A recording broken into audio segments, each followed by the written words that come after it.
विद्यार्थी मित्रांनो, आज आपण मराठीचा पाठ 18 जननायक बिरसा मुंडा या पाठाचा अभ्यास करणार आहोत। मुलांनो, मी या पाठाचे सर्वप्रथम प्रकट वाचन करते, तुम्ही पुस्तकात लक्ष द्या। पाठ 18 पाठाचे नाव आहे जननायक बिरसा मुंडा। बिरसा मुंडा यांचा जन्म 15 नोव्हेंबर 1875 रोजी सुगाना व कर्मी या आदिवासी दाम्पत्याच्या पोटी झाला। त्यांचे जन्मगाव उलीहातू हे रांचीजवळ आहे। बिरसाचे आईवडील शेतमजूर होते। घरची परिस्थिती अतिशय हलाखीची होती। गावात शाळा नसल्याने त्यांना मामाकडे शिक्षणासाठी पाठवले। तेथे मिशनरी शाळेमध्ये त्यांनी प्राथमिक व माध्यमिक शिक्षण पूर्ण केले। शिक्षणाबरोबरच बिरसा यांना संगीत व नृत्यातही विशेष रस होता। तो काळ पारतंत्र्याचा होता। संपूर्ण देशाला इंग्रजांनी गुलाम बनवून ठेवले होते। जंगलात राहणारे आदिवासीही या गुलामगिरीतून वाचले नव्हते। इंग्रजांनी वन कायदा करून आदिवासींचा जंगलावरचा पारंपरिक अधिकार नाकारला होता। त्यामुळे आदिवासींमध्ये इंग्रजांच्या विरुद्ध असंतोष निर्माण झाला होता। 1894 साली बिहारमध्ये भीषण दुष्काळ पडला। उपासमार व रोगराईत अनेक लोक मरण पावले। तशातच ब्रिटिशांनी जमीनदार व जहागीरदारांकरवी शेतकऱ्यांवर अवाजवी शेतसारा लावला होता। याविरुद्ध बिरसाने वेळोवेळी जनआंदोलन केले। यामुळे संतप्त होऊन इंग्रज सरकारने 1895 मध्ये बिरसा मुंडा यांना 2 वर्षांची सक्त मजुरीची शिक्षा ठोठावली। त्यांना हजारीबाग तुरुंगात डांबण्यात आले। याच तुरुंगात बिरसांनी इंग्रजी सत्ता मुळासकट उखडून टाकण्याचा संकल्प केला आणि आदिवासींच्या आर्थिक व सामाजिक स्वातंत्र्यासाठी इंग्रजांविरुद्ध उलगुलान पुकारला। उलगुलान म्हणजे एकाच वेळी सर्वांगीण उठाव। 1897 नंतर बिरसा मुंडा यांच्या नेतृत्वाखाली आदिवासींनी आपल्या पारंपरिक शस्त्रांद्वारे अनेक लढाया केल्या। ब्रिटिशांना जेरीस आणले, परंतु ब्रिटिशांच्या आधुनिक शस्त्रांपुढे व मोठ्या सैन्यबळापुढे आदिवासी क्रांतिकारकांचा टिकाव लागू शकला नाही। 1898 मध्ये एका नदीकाठी झालेल्या लढाईत सुमारे 400 आदिवासी क्रांतिकारक शहीद झाले। आपल्या 25 वर्षांच्या आयुष्यात बिरसा मुंडा यांनी आदिवासी समाजाच्या शोषणाचे मूळ परकीय राजकीय व्यवस्थेत आहे हे ओळखले। त्याविरुद्ध आदिवासी समाजाला संघटित केले। ब्रिटिश सत्तेविरुद्ध वेळोवेळी लढे पुकारले। त्याचबरोबर आदिवासींचे आर्थिक शोषण करणाऱ्या जमीनदार व जहागीरदार यांच्या विरोधातही बंड पुकारले। त्यामुळेच आजही आदिवासी समाज बिरसा मुंडा यांना आपला नेता मानतो। त्यांच्या या कार्यामुळे त्यांना स्वातंत्र्य लढ्याच्या इतिहासात महत्त्वाचे स्थान आहे।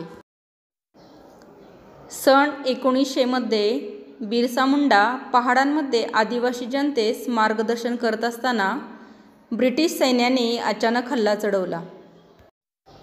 त्या ठिकाणी भीषण लढाई झाली। बिरसा मुंडांना चक्रधरपूर येथे बंदी बनवून रांची येथील कारागृहात त्यांची रवानगी करण्यात आली। तुरुंगात त्यांच्यावर अनन्वित अत्याचार करण्यात आले।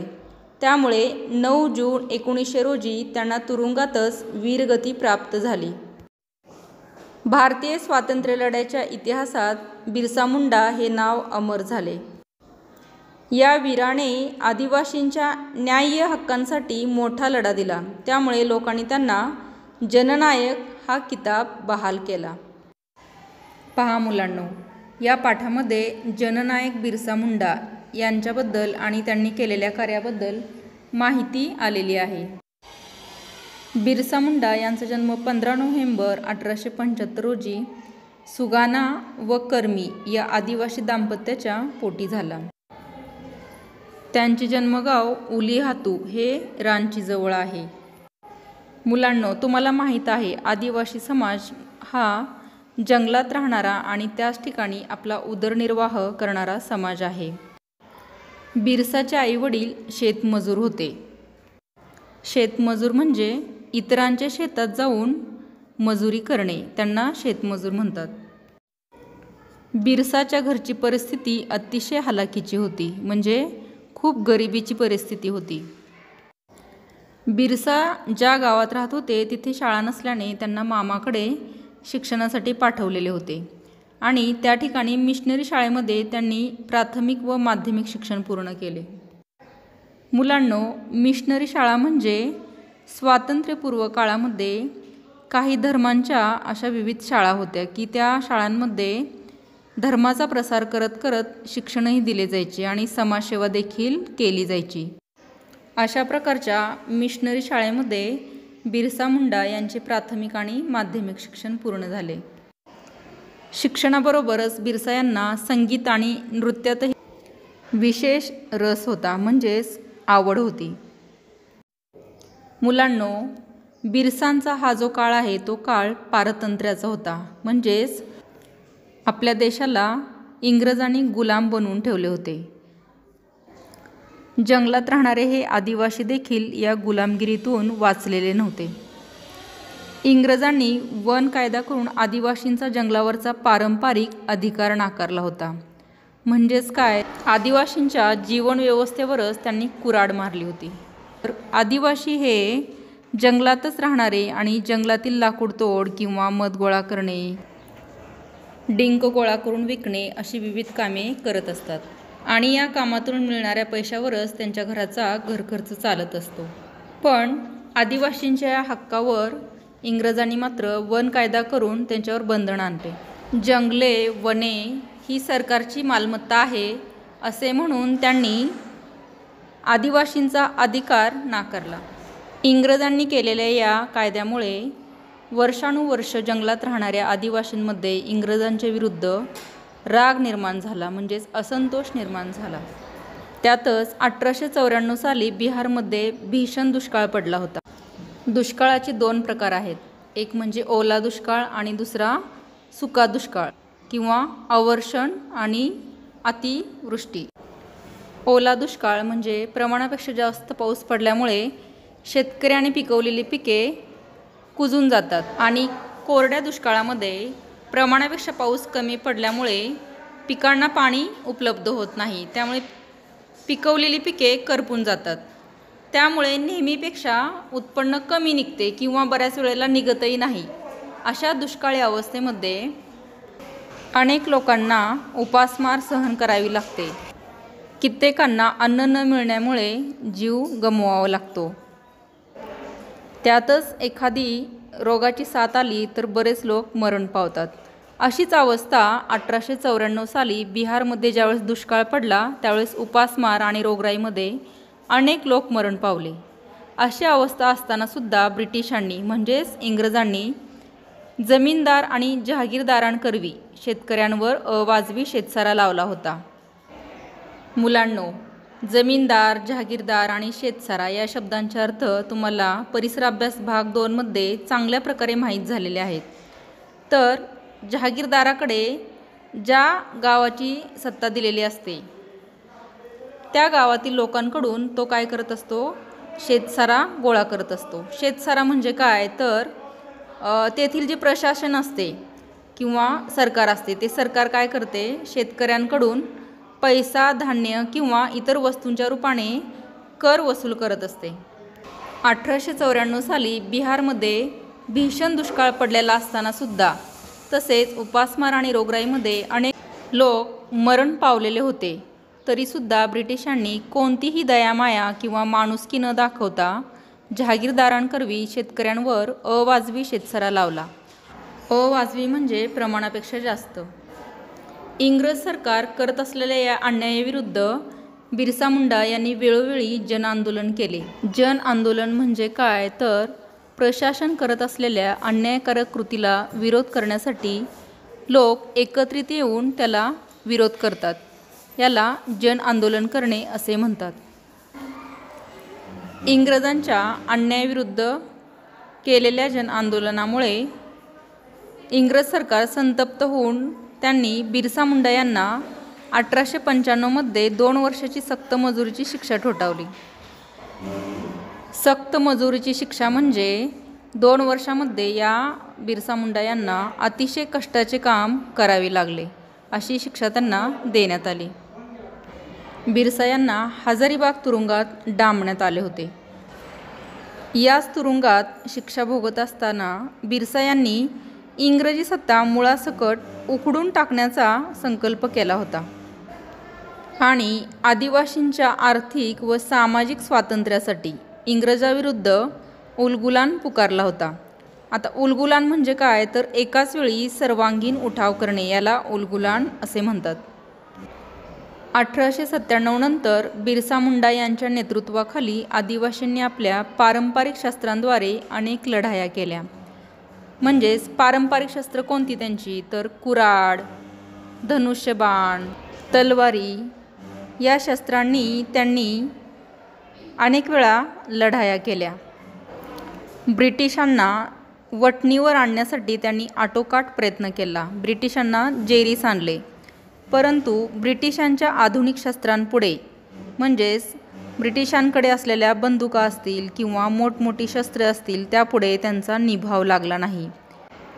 आदिवासी क्रांतिकारक जीवानीशी लढत होते, पण इंग्रजांकडे असलेले आधुनिक शस्त्र आणि मोठे सैन्यबळ असल्यामुळे या आदिवासी क्रांतिकारकांचा टिकाव लागू शकला नाही. अशाच प्रकारच्या एका लढाईमध्ये 1898 मध्ये नदीकाठी झालेल्या लढाईत 400 आदिवासी क्रांतिकारक शहीद झाले.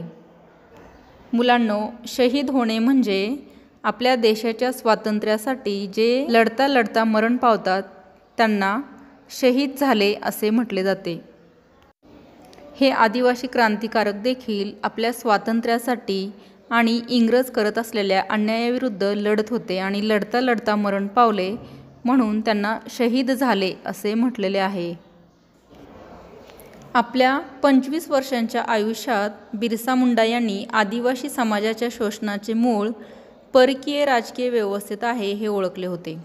पहा मुलांनो, बिरसा मुंडा यांना अवघे 25 वर्षांचे आयुष्य लाभले आणि एवढे कमी आयुष्य का लाभले, कारण त्यांनी अन्यायाविरुद्ध जन आंदोलन केले आणि अनेक वेळा त्यांना तुरुंगात सश्रम कारावास भोगावा लागला. म्हणजे त्यांना अतिशय खडतर असं आयुष्य भोगावं लागलं, कारण आपल्या आदिवासी समाजाला होणारा अन्याय सहन करावा लागू नये म्हणून आदिवासी समाजाला संघटित केले आणि वेळोवेळी जन आंदोलन करून इंग्रजांविरुद्ध लढाया केल्या.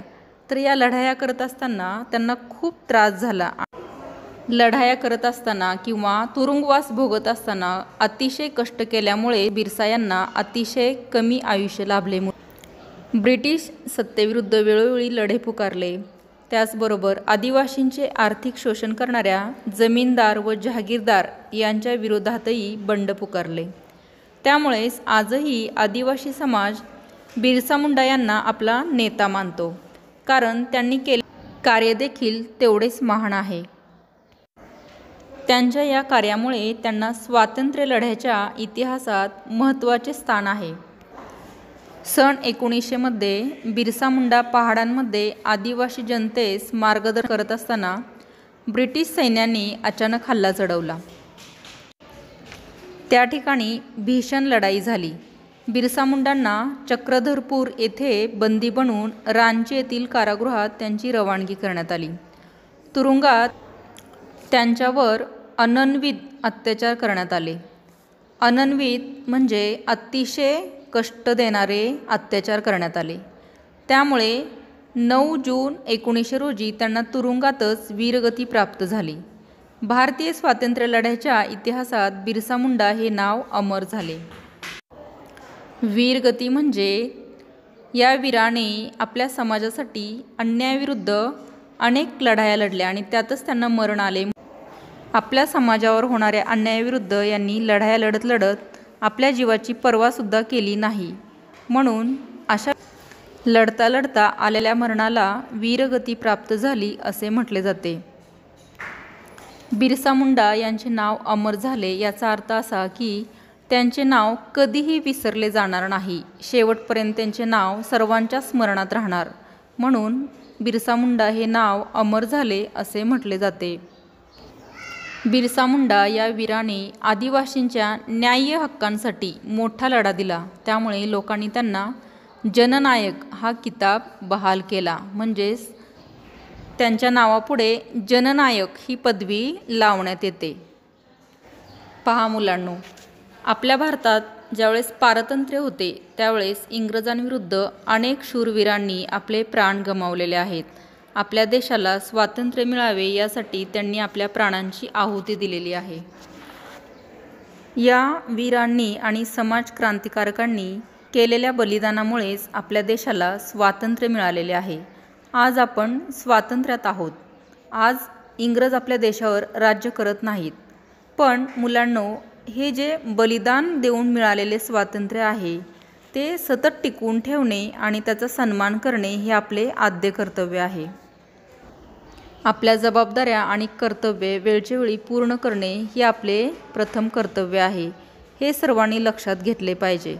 आता तुम्ही म्हणाल, कर्तव्य आणि जबाबदाऱ्या कोणकोणत्या? तर प्रत्येक व्यक्तीने, प्रत्येक भारतीयाने लक्षात ठेवले पाहिजे की माझ्यामुळे इतर कोणालाही त्रास होणार नाही याचे सातत्याने भान ठेवून इतरांना त्रास होईल असे आचरण मी कधीही करणार नाही, हे सर्वप्रथम सर्वांनी लक्षात घेतले पाहिजे. त्याचप्रमाणे रोजच्या दैनंदिन जीवनामध्ये सुद्धा समाजामध्ये वावरत असताना रस्त्यावर थुंकणार नाही, गर्दीच्या ठिकाणी रांगेचे पालन करेन किंवा समाजामध्ये वावरत असताना जे नियम बनवलेले आहेत त्या सर्व नियमांचे मी पालन करेन असे प्रत्येक भारतीयाने ठरवले पाहिजे आणि त्याप्रमाणेच आचरण केले पाहिजे. तरच मुलांनो, स्वातंत्र्यासाठी क्रांतिकारकांनी जे बलिदान दिलेले आहे त्याला आपण खऱ्या अर्थाने न्याय देऊ शकू.